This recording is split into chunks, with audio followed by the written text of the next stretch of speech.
Good afternoon boys. आज अपन आ गए हैं एक और नए व्लॉग के साथ।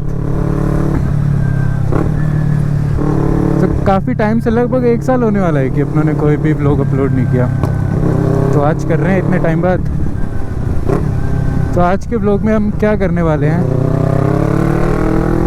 मैं उसकी थोड़ी सी आपको बैक स्टोरी दे देता हूँ, थोड़ा सा कंटेक्स्ट दे देता हूँ आपको। तो अपना एक फ्रेंड है सूरज, जिसके पास NS 400 है और वो उसकी फ़र्स्ट बाइक है ऐसे परफॉर्मेंस बाइक में। तो उसका इतना एक्सपीरियंस नहीं था हाई स्पीड पे चलाने का। तो रात को वो एक राइड पे गया अपने दोस्तों के साथ, जो कि हाई स्पीड राइड कर रहे थे, और उसका क्रैश हो गया ट्रक के साथ में। तो लकीली सूरज के ज़्यादा चोट नहीं आई और ना ही बाइक के ज़्यादा कुछ लगा। थोड़े बहुत जो कंपोनेंट टूटे हैं वो इंश्योरेंस में दे दी थी बाइक, और वो आज वापस आ चुकी है। तो अपन सूरज से मिलेंगे और स्पेशली उसकी बाइक चेक करेंगे राइड करके कि अप टू द मार्क है या नहीं है, उसमें कुछ दिक्कत तो नहीं है। तो आज अपने व्लॉग का मेन ये मोटिव है।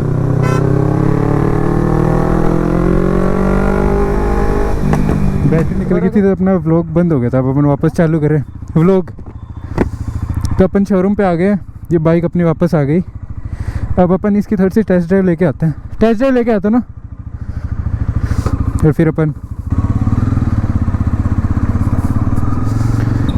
अब हैंडल बार में मेरे को कुछ फ़र्क तो नहीं लग रहा। नहीं तो क्या होता है, एक्सीडेंट के टाइम ना फोक्स बैंड हो जाते हैं।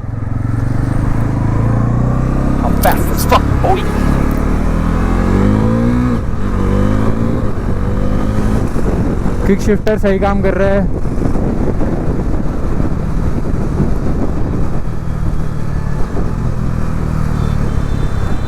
ऑटो ब्लीपर भी सही है बिल्कुल। आज अपन इसकी टॉप स्पीड नहीं चेक करेंगे,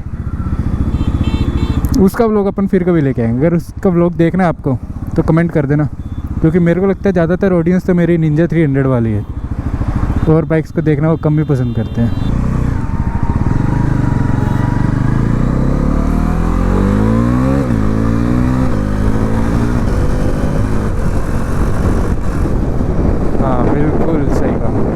और फ्लिक भी अच्छे से हो रही है, जाइल भी ठीक है बिल्कुल। और यार पता है क्या हुआ था, पहले जो मैं व्लॉग बना रहा था ना, तो उसका बैटरी निकल गई थी मेरी GoPro की, तो वो बीच में बंद हो गया। तो कोई बात नहीं, मैं 10-15 मिनट तक चपड़ चपड़ करता कुछ बोलता आ रहा था, तो वो सब अपने को वापस रिकॉर्ड करना पड़ेगा। तो पहले अपन वापस शोरूम चलते हैं, बताते हैं कि सब ठीक है बाइक में, और फिर आपको मिलाता हूँ मैं सूरज से जिसकी बाइक है, और फिर थोड़ा उससे आपकी बात करवाता हूँ कि भाई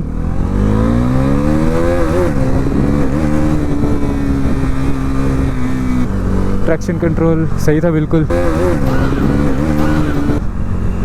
तो पूरी हाई RPM पे जाने थी, मैंने कहा चेक करते हैं रेव लिमिटर आता है नहीं आता, कब तक आता है।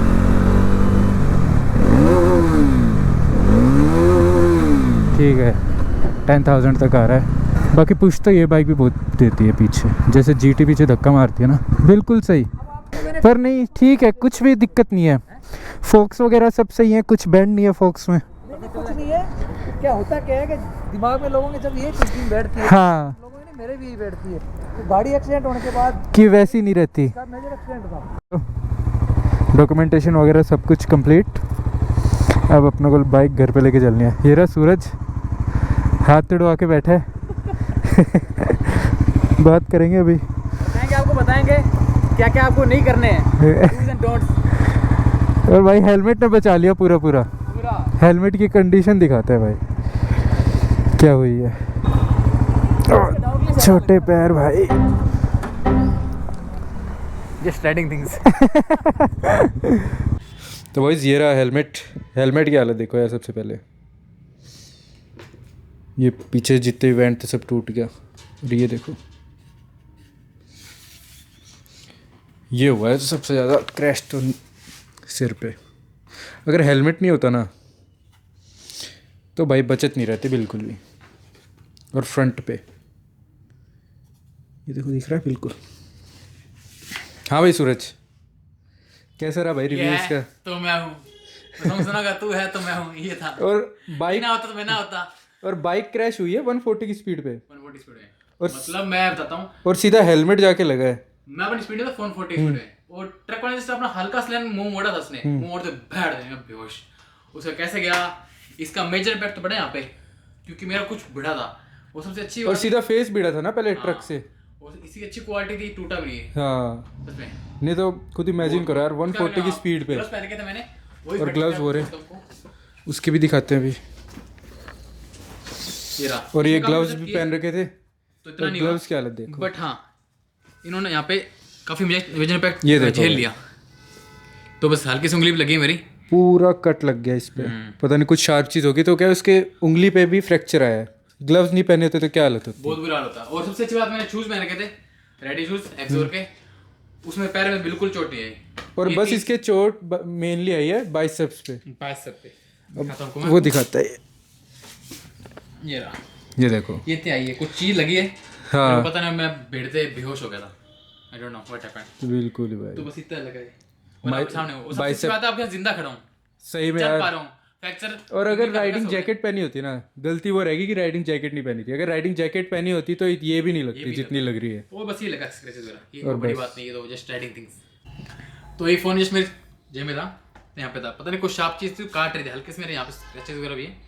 तो आ रही थी और काटती आ रही थी, आगे फोन अट गया। तो 40+ इसकी जो बिल्ड क्वालिटी जो आता है फ्रेम इसका, वो स्टेनलेस स्टील का आता है। तो आ रही थी कट गया, इवन उसने कवर भी काट दिया। तो मैंने नवर फिर से लगा लिया कवर, और उसने मेरा कवर का ग्लास भी तोड़ दिया। वो देख सकते हो कितना अंदर बैठ चुका है ये। और ये बाकी थैंक्स एप्पल को भी कि भाई पैर बचवा लिया पूरा। मतलब क्या ही काट देता मेरा, बहुत बुरा हो जाता। Thanks Apple. चलो भाई बचत रहेगी। और हेलमेट एक बार फिर से, बिना हेलमेट तो यार अब चलाने का मतलब नहीं है। इससे मेरे को भी बड़ा एकदम शौक सा लगा। मैंने कहा अब तो थोड़ा बहुत भी कहीं जाऊंगा ना। हेलमेट की वैल्यू पता इसको पता लगती है जिसका एक्सीडेंट होता है। सही में भाई। तो बॉयज अपना काम हो गया, बाइक अपना ने ले ली, सूरत से आपको मैंने मिलवा दिया। अब चलते हैं अपन वापस अपने डिफ़ॉल्ट लोकेशन पे, क्रियांशी औरों के पास।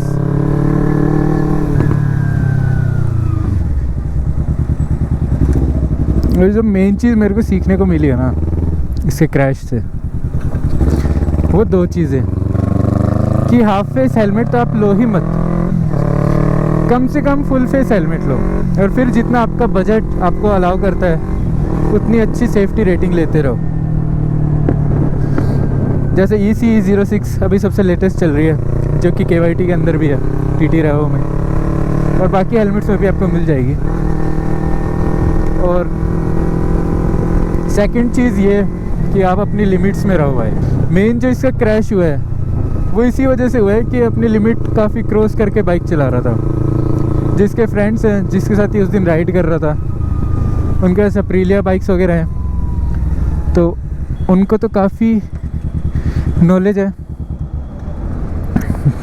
उनको काफ़ी एक्सपीरियंस है बाइक के मामले में चलाने के लिए। तो सूरज भी काफ़ी तेज़ चला रहा था, जैसे कि उसने बताया 120-140 पे रात को, और उससे बाइक संभली नहीं और वो ट्रक के अंदर लग गया। तो जितनी आपकी लिमिट है यार उतने में चलाओ आप, और किसी के बराबरी मत करो अगर आप उतने कंफर्टेबल नहीं हो इस स्पीड पे। जैसे मेरे केस के अंदर क्रियांशु बहुत तेज़ चलाता है, पर मैं इसकी बराबरी नहीं कर सकता। मुझे पता है कि मेरे को उतना एक्सपीरियंस नहीं है, तो मैं अपनी स्पीड में चलाता हूँ और वो जो कंफर्टेबल है वो उसमें चलाता है। थोड़ा सा थ्रोटल पे कंट्रोल रखो, ईगो को मत आने दो, आपको आपके और थ्रोटल के बीच में। बस यही है। पर बाकी भाई जो मेरे को शौक लगा था सूरज के बारे में सुनने के बाद, कितना मेजर एक्सीडेंट हुआ है, तो बस अभी क्रियांशु भी आने वाला है, फिर वास्तव भी आ जाएगा, फिर थोड़ी देर बैठेंगे, गपशप करेंगे, और आपको मिलता है फिर नेक्स्ट वीडियो के अंदर। तक के लिए अगर वीडियो अच्छी लगी हो तो लाइक करना, तो सब्सक्राइब भी कर लेना यार अगर नहीं करी होगी अब तक तो। और आपको मिलते हैं हम नेक्स्ट वीडियो में।